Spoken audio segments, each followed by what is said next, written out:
Good day to everyone. So I am Carl Cedric Basco again, and yeah, I will be the one wrapping up this topic for this module 12, which is writing for radio.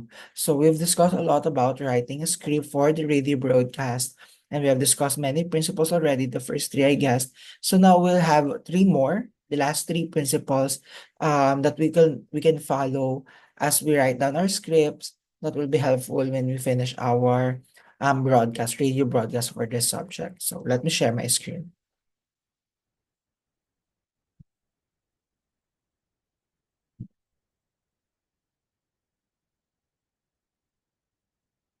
There.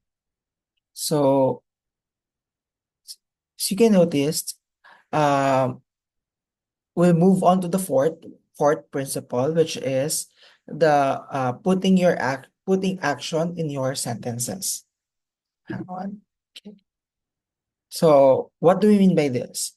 Using active verbs, use active verbs actually, or using active verbs can help your radio script be more effective because it creates excitement, it creates action, and it makes sentences more alive. I mean, it is short, but still it's alive because of the action verbs or the verbs that we are using for our script. Okay, so what do we mean is we need to write based on how we speak. Like, let's make it conversational so that our audience or our listeners would actually feel the vibe, like we're just talking to them. Because that's what the essence of a news, especially in a news story or like a news feature. For you to engage with your audience or your listener, for you to be able to connect with them, you need to speak their language. You need to speak like them, or they need to listen to you as if they're listening to someone that they're like their friends or probably family members. So that's an active we use an active voice in that. Okay, so let's go with example. First example, instead of saying the boy was hit by the car, we can rewrite it as the car hit the boy. So now the active doer of the action is the car, because car hitting the boy. Okay. The verb here is hit, and the one doing the hit or the action is the car. Okay. So another example. So how do we write a salary increase was demanded by the laborers? So we can just revise it into the laborers demanded a salary increase. So we just switch phrases, switch the phrases in the sentence to make it more conversational. So another example, instead of saying President-elect Donald Trump was angered by the terrorist attacks in the US. So since this is a passive voice, we can convert it into active voice, which is the terrorist attacks in the US made President-elect Donald Trump angry. So it's the terrorist attacks in the US that made the president-elect angry. Okay. So now it's more conversational. In Filipino, it usually starts with the verb. Okay, action muna. Kunyari, pinatay ng tatlong lalaki ang mag-asawa. Okay. Lagi nauuna yung verb, pandiwa. Kasi yun yung conversational, ang babae ay pinatay. Hindi siya conversational. So we need to make it conversational. We need to write it the way we speak. Okay? So that's what we do in the principle number 4. The next principle is using descriptive words. Remember that we are writing for radio, writing for the ears. So they don't have the visuals.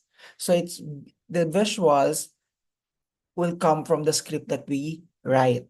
So we need to write a script that's very vivid, that make our audience or listeners picture out or paint the scene. of what we are talking about or what our story is all about. So use words that help readers form a definite picture of things in their minds. Not too much, of course, especially if it's a newsy content. We don't want to add too much of descriptions. We just want to use enough numbers or enough amount of descriptive words so that they can just picture out the whole idea of the story. So example, instead of saying be sure that the place is safe, this is not wrong, but it is not as descriptive as the second one. Be sure that there are no criminals or thieves in that place. So now you get the point of, the word safe is more vivid because you use the terms no criminals or thieves. It's relatable. It's relatable for our listeners. So if that would be if we can do that, it will become more easy for our audience to actually grasp our story or our content. So instead of saying that uh the location of the event was massive, try to compare it to something that's audience can picture out how big it is. For example, it's like 10 times of Bulacan, 10 times of the size of Baguio City. So now they can realize, oh, that's big because like Bulacan is big and it's 10 times of that. So now they have a clearer picture of that massive venue. Okay? So we want to more be descriptive, be more creative on describing, uh, on putting descriptions in our stories. The last principle is tying in with the audience's experience. Almost similar with principle number 5 and at the same time with um yeah, principle number 5 and the principle number 4.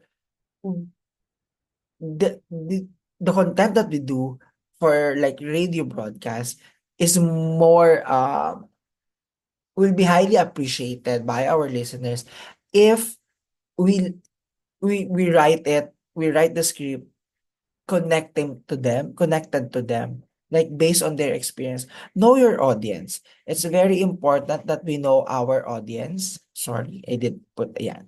So it's very important that we really know who we are targeting with our contents because it's very crucial, not just in radio broadcast, but actually in general for communication to consider the demographics, like the interest, the language actually. Especially nowadays that there are more and more younger generation probably if you want to hook them up to watch, I not to watch, to listen to radio, to our radio programs, we need to get their language. We need to get the things, the slangs that they use as long as it is possible to use so that we can um we can connect to them. We can tell them clearly our intent in terms of the program that we do. So we need to tailor the script that actually resonates with them.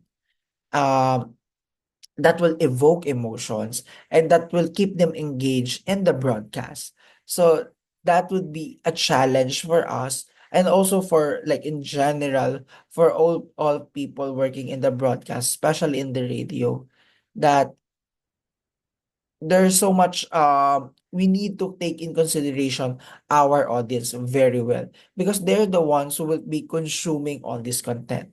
So we need to make sure that we align with them. Okay. So I think those are the last three principles that we have in this topic. So we have six in total. So we are putting action in our sentences like using active voice, and then we have the principle number 5, which is focusing on the use of descriptive words, and the last principle is more on connecting with the experiences of our audience. To cap off this conversation, so I'll be leaving two discussion questions. So since we're doing a radio program, which aspect of radio script writing in particular are you guys most excited about? Are you most excited about like putting descriptive words, like identifying your audience? Which among those principles probably you feel like you can do good at? Okay. The second one is, do you think radio newscasts should change the way they write their script? Should there be like an innovation when it comes to script writing? Should they veer away with the usual pattern of radio script writing so that we can capture the interest of the younger generation? So I'm hoping to see your answers so we can like hear one another or read the thoughts of other classmates about their script writing and the radio. So thank you guys for listening. I hope you learned something from our group discussing the radio writing for radio. So on that note, thank you guys. Bye.